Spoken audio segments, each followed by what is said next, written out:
आज की इस वीडियो में स्टूडेंट्स हम करेंगे क्लास 9 फिजिक्स के यूनिट नंबर 3 डायनामिक्स के तमाम अनसोल्व्ड न्यूमेरिकल्स। तो आइए इस वीडियो को स्टार्ट करते हैं। तो स्टूडेंट्स, अनसोल्व्ड न्यूमेरिकल स्टार्ट करने से पहले लास्ट टाइम जब मैंने आपको तमाम एग्जाम्पल्स करवाई थी तो उसमें एक एग्जाम्पल रह गई थी, वो हम पहले कर लेते हैं। तो एग्जाम्पल नंबर 7 स्टूडेंट्स हमारे पास है, a cyclist is making a turn along a circle of radius 20 metre at a speed of 5 metre per second. हमसे कहा है कि एक साइक्लिस्ट है, यानी साइकिल पे कोई पर्सन सवार है और वो घूम रहा है एक सर्कुलर पाथ में, सही है, जिसका रेडियस हमें बताया है कितना 20 मीटर और स्पीड हमें बताई है कितनी 5 मीटर पर सेकेंड। आगे स्टूडेंट्स हमसे कहा है, if the combined mass of the cyclist plus the cycle is 60 kg, कि अगर हम टोटल मास की बात करें साइक्लिस्ट की यानी साइकिल की और साइकिल पर जो पर्सन सवार है उसकी, तो वो टोटल मास कितना है 60 kg। तो टोटल मास हमें बताया जिसको हमने कहा है कंबाइंड मास। मजीद कहा है calculate the static friction that road exerts on the tyres. अब हमें क्या करना है, हमें स्टैटिक फ्रिक्शन मालूम करनी है जो कि रोड अप्लाई कर रहा है टायर्स पर। तो ये हमसे कहा है। तो डेटा बना लेते हैं। रेडियस को मैंने r से रिप्रेजेंट कराया है, कितनी वैल्यू है 20 मीटर। वेलोसिटी को मैंने v से रिप्रेजेंट करवाया है, कितनी वैल्यू है 5 मीटर पर सेकेंड। और मास को मैंने m से रिप्रेजेंट करवाया है, कितनी वैल्यू है 60 kg। और फोर्स हमें मालूम करनी है। स्टैटिक फ्रिक्शन का मतलब है फोर्स, क्योंकि बाइक आपकी या आप कह लो कि साइकिल आपकी सर्कुलर पाथ में मूव कर रही है, इसका मतलब वहाँ पर हमारी जो स्टैटिक फ्रिक्शन है वो क्या होगी, सेंट्रीपिटल फोर्स होगी। तो सेंट्रीपिटल फोर्स हमें एक तरह से मालूम करनी है। तो सॉल्यूशन देख लेते हैं। इस प्रॉब्लम को सॉल्व करने के लिए हम फार्मूला यूज़ करेंगे। सेंट्रीपिटल फोर्स का क्या होता है, F is equal to M V square divide by R. M की वैल्यू कितनी है 60, वी की वैल्यू कितनी है 5, वी का स्क्वायर है तो मैंने कर दिया 5 का स्क्वायर डिवाइड बाय आर की वैल्यू कितनी है 20। सॉल्व कर लेते हैं। 20 के टेल में 60 आता है किससे, 3 से, तो यहाँ पर मैंने लिख दिया 3। मल्टीप्लाई कराएंगे 5 का स्क्वायर क्या होगा, 5 5 ज़ा 25। 25 को 3 से मल्टीप्लाई कराएंगे तो फोर्स हमारे पास आ जाएगी कितनी, 75 न्यूटन। अब स्टूडेंट्स हम कर लेते हैं अनसोल्व्ड न्यूमेरिकल्स। तो प्रॉब्लम नंबर 1 है, अनसोल्व्ड न्यूमेरिकल्स में हमारे पास find the momentum of a body of mass 6 kg moving with a velocity of 25 metre per second. हमसे कहा है कि हमें मोमेंटम मालूम करना है एक बॉडी का जिसका मास बताया है 6 kg और वो बॉडी मोशन की हालत में है किस वेलोसिटी के साथ, 25 मीटर पर सेकेंड की वेलोसिटी के साथ। मोमेंटम कहते हैं क्वांटिटी ऑफ मोशन को। तो डेटा बना लेते हैं। मास को मैंने m से रिप्रेजेंट करवाया है, कितनी वैल्यू है 6 kg। वेलोसिटी को मैंने v से रिप्रेजेंट करवाया है, कितनी वैल्यू है 25 मीटर पर सेकेंड। और मोमेंटम को हम p से रिप्रेजेंट करवाते हैं, मालूम करना है। सॉल्यूशन देख लेते हैं। मोमेंटम का फार्मूला होता है P is equal to M V. M की वैल्यू 6 है, V की वैल्यू 25 है। 25 को 6 से मल्टीप्लाई कराएंगे तो मोमेंटम हमारे पास आ जाएगा 150। और यूनिट यहाँ से हमने निकाला, मास का यूनिट होता है किलोग्राम, वेलोसिटी का मीटर पर सेकेंड। तो ये आ गया मोमेंटम का यूनिट। तो यही इसका आंसर है। अब स्टूडेंट्स हम कर लेते हैं प्रॉब्लम नंबर 2। प्रॉब्लम नंबर 2 हमारे पास क्या है, what will be the velocity if the momentum becomes 200 Newton second.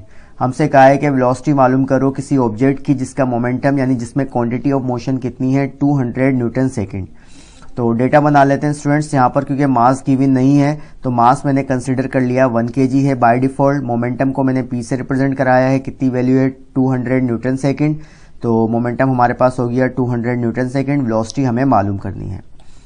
तो इसको सॉल्व करने के लिए मोमेंटम का फार्मूला यूज कर लेते हैं। P is equal to M V. P की वैल्यू कितनी है 200, इक्वल की साइन लगाई, m की वैल्यू कितनी है 1 और v हमें मालूम करना है। v को 1 से मल्टीप्लाई कराएंगे तो v आ जाएगा, बाकी हमारे पास आ गया 200 राइट हैंड साइड पर, तो वेलोसिटी आ गई 200 मीटर पर सेकेंड। तो यही इसका आंसर है। प्रॉब्लम नंबर 3 देख लेते हैं। A body of mass 10 kg is moving with a velocity of 10 metre per second. एक हमारे पास बॉडी है जिसका मास है 10 kg और वो किस वेलोसिटी से मूव कर रही है, 10 मीटर पर सेकेंड की वेलोसिटी से वो मूव कर रही है। A force acts for 5 second to reduce its velocity to 2 metre per second. और उस ऑब्जेक्ट पर या उस बॉडी पर फोर्स अप्लाई की गई 5 सेकेंड तक, जिसकी वजह से उसकी वेलोसिटी हो गई कितनी, 10 मीटर पर सेकेंड से हो गई 2 मीटर पर सेकेंड। आगे हमसे कहा है find the momentum of a body before and after application of the force on it. अब हमें क्या करना है, मोमेंटम मालूम करना है फोर्स को अप्लाई करने से पहले और फोर्स को अप्लाई करने के बाद। इसका मतलब 2 बार हमें मोमेंटम मालूम करना है, बिफोर अप्लाइंग फोर्स और आफ्टर अप्लाइंग फोर्स। तो स्टूडेंट डेटा बना लेते हैं। ऑब्जेक्ट के मास को मैंने m से रिप्रेजेंट करवाया है, कितनी वैल्यू है 10 kg। और इनिशियल वेलोसिटी को मैंने v1 से रिप्रेजेंट कराया है, ऑब्जेक्ट की कितनी है 10 मीटर पर सेकेंड। और टाइम को मैंने t से रिप्रेजेंट कराया है, कितना है 5 सेकेंड।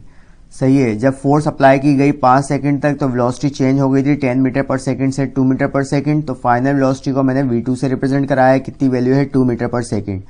मोमेंटम हमें मालूम करना है बिफोर अप्लाइंग फोर्स, तो मोमेंटम बिफोर अप्लाइंग फोर्स मैंने रिप्रेजेंट कराया है P1 से, और फोर्स अप्लाई करने के बाद जो मोमेंटम है उसको मैंने रिप्रेजेंट करवाया है P2 से। तो हम सॉल्यूशन देख लेते हैं स्टूडेंट्स मोमेंटम का बिफोर अप्लाइंग फोर्स। तो P1 का मैंने फार्मूला बनाया mv1, m की वैल्यू कितनी है 10, v1 की वैल्यू कितनी है 10, 10 को 10 से मल्टीप्लाई कराएंगे तो मोमेंटम कितना आ जाएगा 100 Newton second. Solution for P2, यानी अब हम देख लेते हैं सॉल्यूशन मोमेंटम के लिए जब हमने फोर्स को अप्लाई किया था और वेलोसिटी हो गई थी 2 मीटर पर सेकेंड। तो फार्मूला हमने यूज किया P2 is equal to mv2, सही है, m की वैल्यू कितनी है 10 और v2 की वैल्यू कितनी है 2, 10 को 2 से मल्टीप्लाई कराएंगे तो मोमेंटम हमारे पास आ जाएगा 20 न्यूटन सेकेंड। तो यही इसका आंसर है। नंबर 4 न्यूमेरिकल देख लेते हैं। A force of 3400 Newton is applied on a body of mass is 850 kg। हमसे कहा है कि एक फोर्स अप्लाई की गई जिसकी वैल्यू है 3400 न्यूटन एक बॉडी पर जिसका मास है 850 kg। आगे हमसे कहा है find the acceleration produce by the force. अब हमें क्या करना है, एक्सीलरेशन मालूम करनी है कि जब हमने फोर्स अप्लाई की तो एक्सीलरेशन कितना प्रोड्यूस हुआ ये हमें मालूम करना है। तो डेटा बना लेते हैं। फोर्स को F से रिप्रेजेंट कराया है, कितनी वैल्यू है 3400 न्यूटन। मास को M से रिप्रेजेंट कराया है, कितनी वैल्यू है 850 kg। एक्सीलरेशन मालूम करना है। सॉल्यूशन देख लेते हैं। इस प्रॉब्लम को सॉल्व करने के लिए हम फोर्स का फार्मूला यूज करेंगे F is equal to ma। हमें a मालूम करना है, m यहाँ पर मल्टीप्लाई कर रहा है, नीचे जाके f से डिवाइड करेगा तो एक्सीलरेशन का फार्मूला बन जाएगा f divide by m। f की वैल्यू पुट की हमने 3400, m की वैल्यू कितनी है 850, सही है। इसको हम सोल्व करेंगे, यानी 850 के टेल में 3400 आता है किससे, 4 से, तो एक्सीलरेशन हमारे पास आ जाएगी 4 मीटर पर सेकेंड स्क्वायर। तो यही इसका आंसर है। नंबर 5 न्यूमेरिकल देख लेते हैं। How much force should be applied on a body of mass 425 kg। हमसे कहा है कि एक हमारे पास ऑब्जेक्ट है जिसका मास है 425 kg, उस पर कितनी फोर्स अप्लाई की जाएगी to produce acceleration same as calculated numerical 4, कि अगर हमारे पास जो एक्सीलरेशन हो वही हो जो कि हमने न्यूमेरिकल नंबर 4 में कैलकुलेट की है। तो न्यूमेरिकल नंबर 4 में स्टूडेंट्स हमारे पास एक्सीलरेशन आई थी 4 मीटर पर सेकेंड स्क्वायर। तो आप ऐसे कह सकते हो कि हमसे कहा है यहाँ पर इस न्यूमेरिकल में कि फोर्स कितनी होगी अगर ऑब्जेक्ट का मास है 425 और एक्सीलरेशन कितनी प्रोड्यूस हो रही है फोर्स को लगाने से 4 मीटर पर सेकेंड स्क्वायर। तो डेटा बना लेते हैं। मास को मैंने m से रिप्रेजेंट कराया है, कितनी वैल्यू है 425 kg। एक्सीलरेशन को मैंने a से रिप्रेजेंट कराया है, कितनी वैल्यू है 4 metre per second square. Force हमें मालूम करनी है। तो इस प्रॉब्लम को सोल्व करने के लिए हम फोर्स का फार्मूला यूज करेंगे F is equal to ma। m की वैल्यू है 425, a की वैल्यू 4 है। 425 को मल्टीप्लाई करा दो 4 से तो फोर्स आ जाएगी 1700 न्यूटन। तो यही इसका आंसर है। अब स्टूडेंट्स हम कर लेते हैं problem number 6। Find the mass of a body which is accelerated by applying a force of 200 Newton. हमसे कहा है कि एक बॉडी है हमारे पास, उसका हमें मास मालूम करना है और उस बॉडी के ऊपर जो फोर्स अप्लाई की गई है वो की गई है 200 न्यूटन की।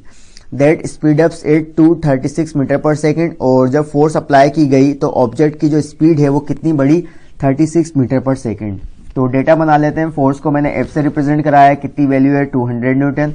वेलोसिटी को मैंने v से रिप्रेजेंट कराया है, कितनी वैल्यू है 36 मीटर पर सेकेंड।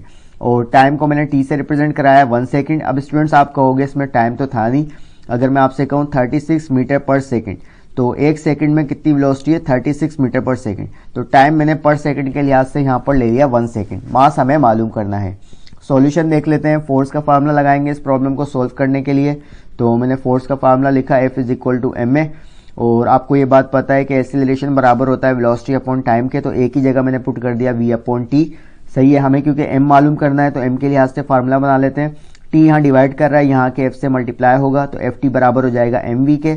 v यहाँ पर मल्टीप्लाई कर रहा है, नीचे जाके ft से डिवाइड होगा तो m का फार्मूला बन जाएगा ft डिवाइड बाई v।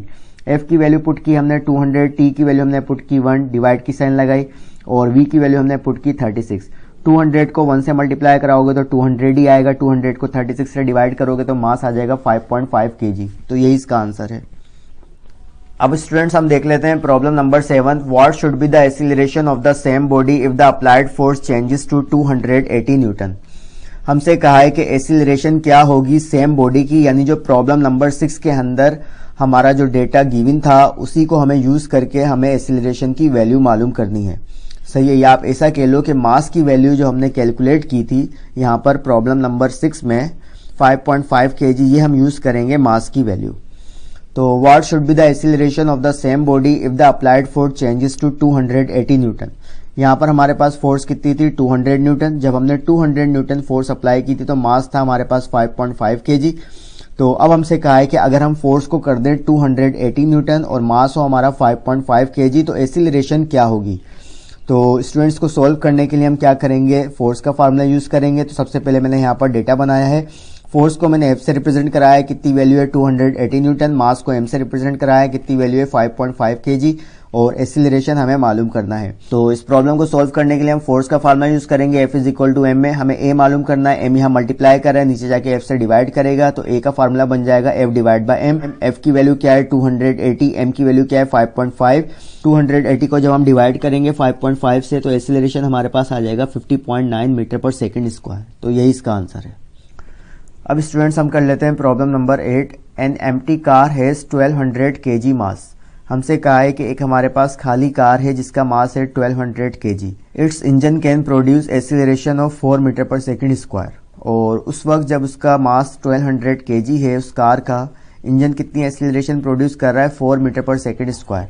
आगे हमसे कहा है if 300 kg load is added to mass by passenger and luggage, कि अगर हम 300 kg लोड ऐड कर दें कार के अंदर बाय पैसेंजर्स, यानी पैसेंजर्स का मास भी काउंट कर रहे हैं और साथ में उसके पास जो सामान है उसका मास भी काउंट कर रहे हैं, तो टोटल कितना हो गया 300। What acceleration the same engine will produce. तो कहा है कि कितनी एक्सीलरेशन हमारा जो सेम इंजन है कार का प्रोड्यूस करेगा अगर हम 300 मास ऐड कर दें किसमें 1200 kg मास में कार के। तो डेटा बना लेते हैं स्टूडेंट्स, क्योंकि मास हमारे पास यहाँ पर दो हैं। तो कार के मास को मैंने M1 से रिप्रेजेंट कराया है, कितनी वैल्यू है 1200 kg। और जब हमने 300 kg का मास कार में ऐड किया तो उसको मैंने रिप्रेजेंट कराया, यानी आप कह लो कार का जो लोडेड मास है उसको मैंने रिप्रेजेंट कराया M2 से।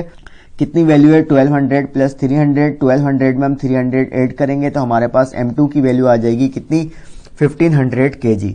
और एक्सीलरेशन हमारे पास जो एम्प्टी कार की है वो कितनी है A1 की वैल्यू कितनी है 4 मीटर पर सेकेंड स्क्वायर।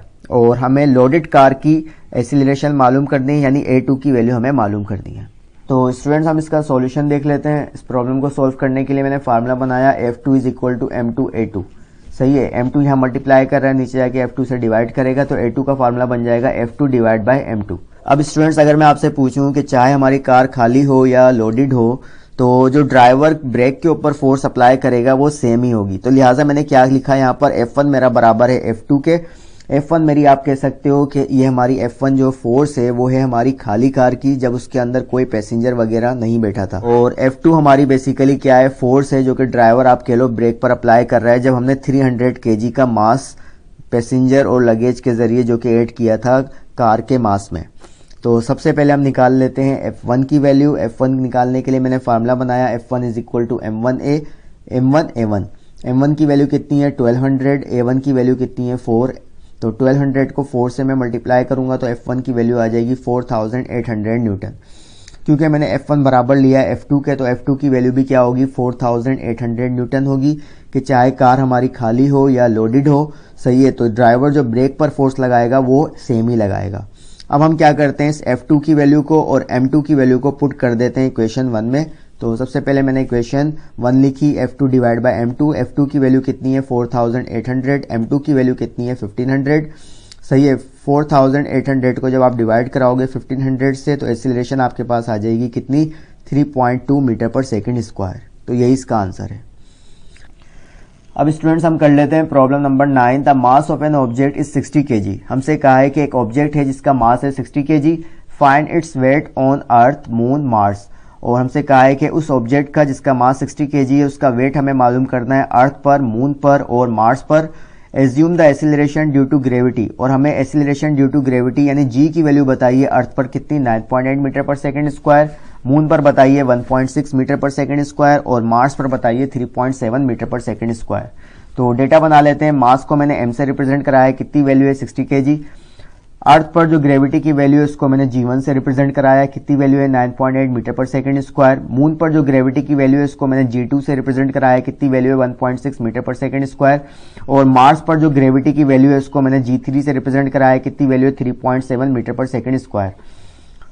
और वेट हमें मालूम करना है अर्थ पर, तो अर्थ के जो वेट है उसको मैंने W1 से रिप्रेजेंट कराया है, चांद का जो वेट है उसको मैंने W2 से रिप्रेजेंट कराया है, और मार्स पर जो वेट होगा उसको मैंने W3 से रिप्रेजेंट कराया है। अब स्टूडेंट्स हम इसका सॉल्यूशन देख लेते हैं। सबसे पहले मैंने सॉल्यूशन किया है फॉर W1 यानी वेट ऑन अर्थ, तो W1 का फार्मूला क्या होगा mg1। m की वैल्यू कितनी है 60, G1 की वैल्यू कितनी है 9.8 को 60 से मल्टीप्लाई कराऊंगा तो वेट आ जाएगा हमारे पास अर्थ पर कितना 588 न्यूटन। अब हम देख लेते हैं सॉल्यूशन फॉर W2 यानी वेट ऑन मून, तो वेट ऑन मून का मैंने फार्मूला बनाया W2 is equal to mg2। m की वैल्यू कितनी है 60 और ग्रेविटी की वैल्यू क्या होती है मून पर 1.6 को 60 से मल्टीप्लाई कराऊंगा तो वेट आ जाएगा मून पर कितना 96 न्यूटन। अब हम देख लेते हैं सॉल्यूशन फॉर W3 यानी वेट ऑन मार्स, तो वेट ऑन मार्स पर मैंने फार्मूला बनाया W3 is equal to mg3। m की वैल्यू कितनी है 60, G3 की वैल्यू कितनी है 3.7 को 60 से मल्टीप्लाई कराओगे तो वेट आ जाएगा कितना 222 न्यूटन। तो स्टूडेंट सबसे ज्यादा जो वेट है वो अर्थ पर आ रहा है 588 न्यूटन और सबसे कम आ रहा है चांद पर, क्योंकि चांद पर ग्रेविटी की वैल्यू बहुत कम है।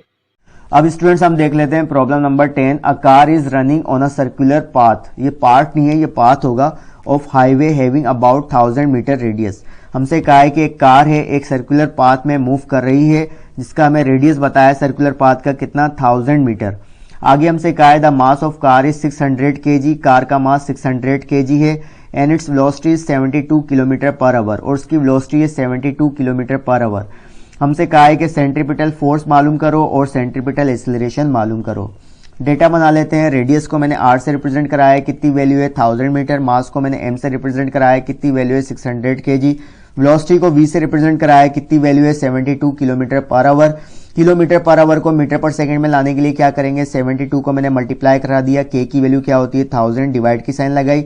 एक घंटे में कितने सेकंड होते हैं 3600। डबल जीरो से डबल जीरो कैंसिल हो जाएंगे। 36 के टेल में 72 आता है 2 से, और जब आप 2 को 10 से मल्टीप्लाई करोगे तो आपके पास वेलोसिटी आ जाएगी 20 मीटर पर सेकंड। सेंट्रीपिटल फोर्स को मैंने Fc से रिप्रेजेंट कराया मालूम करनी है, और सेंट्रीपिटल एक्सीलरेशन को मैंने Ac से रिप्रेजेंट कराया मालूम करनी है। अब हम इसका सॉल्यूशन देख लेते हैं। सेंट्रीपिटल फोर्स का फार्मूला क्या होता है mv square divide by r। m की वैल्यू क्या है 600, v स्क्वायर यानी 20 का स्क्वायर डिवाइड बाय r की वैल्यू क्या है 1000। सही है, 600 को मैंने एज इट इज रखा, मल्टीप्लाई की साइन लगाई। 20 का स्क्वायर क्या होगा यानी 20 को 20 से मल्टीप्लाई कराओगे तो क्या आएगा 400 और डिवाइड बाय 1000। सही है, फिर मैंने 600 को 400 से मल्टीप्लाई कराया तो क्या आ गया 2 4 और 4 टाइम्स मैंने 0 लिख दिया डिवाइड बाय 1000। 000 से 000 कैंसिल हो जाएंगे तो सेंट्रीपिटल फोर्स आ जाएगी कितनी 240 न्यूटन। अब हम मालूम कर लेते हैं सेंट्रीपिटल एक्सीलरेशन। सेंट्रीपिटल एक्सीलरेशन का फार्मूला होता है v square divide by r।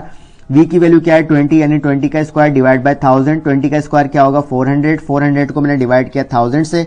सही है, 0 से 0 कैंसिल, बाकी क्या बचा 4 डिवाइड बाय 10, और जब आप 4 को 10 से डिवाइड कराओगे तो सेंट्रीपिटल एक्सीलरेशन आ जाएगी कितनी 0.4 मीटर पर सेकंड स्क्वायर। तो यही इसका सॉल्यूशन है। अब स्टूडेंट्स हम देख लेते हैं प्रॉब्लम नंबर 11। प्रॉब्लम नंबर 11 हमारे पास क्या है, a block is placed on a wet slippery floor. एक हमारे पास ब्लॉक है जो कि रखा हुआ है एक ऐसे फ्लोर पर जो कि थोड़ा सा स्लिपरी है जिस पर से वो फिसल सकता है। आगे हमसे कहा है the mass of block is 15 kg, और उस ब्लॉक का मास है 15 kg, और when it is pulled through a string and a spring balance. और कहा है कि अगर हम इसको जो है वो खींचें स्प्रिंग बैलेंस की मदद से, जिसके अंदर एक स्प्रिंग लगा हुआ होता है जो कि किसी ऑब्जेक्ट को खींचने के लिए यूज किया जाता है, it shows the force equal to 3 newton. तो स्प्रिंग बैलेंस की जो रीडिंग आ रही है वो कितनी है 3 न्यूटन। सही है, find the coefficient of friction, यानी हमें म्यू की वैल्यू मालूम करनी है। डेटा बना लेते हैं। मास को मैंने m से रिप्रेजेंट कराया, कितना है 15 kg, और जो हमारे पास फोर्स है क्योंकि ब्लॉक हमारा रेस्ट की हालत में था तो जो हमारे पास फोर्स है उसको मैंने रिप्रेजेंट कराया Fs से। Fs का मतलब स्टैटिक फ्रिक्शन है, कितनी वैल्यू है 3 न्यूटन, और कोएफिशिएंट ऑफ फ्रिक्शन को हम म्यू से रिप्रेजेंट कराते हैं जो कि हमें मालूम करना है। तो इस प्रॉब्लम को सोल्व करने के लिए हम फार्मूला यूज करेंगे स्टैटिक फ्रिक्शन का, Fs is equal to mu mg। सही है, वैल्यूज पुट कर देते हैं। Fs की वैल्यू कितनी है 3, म्यू मैंने एज इट इज रखा, मास की वैल्यू कितनी है 15 और g की वैल्यू मैंने रख दी 10।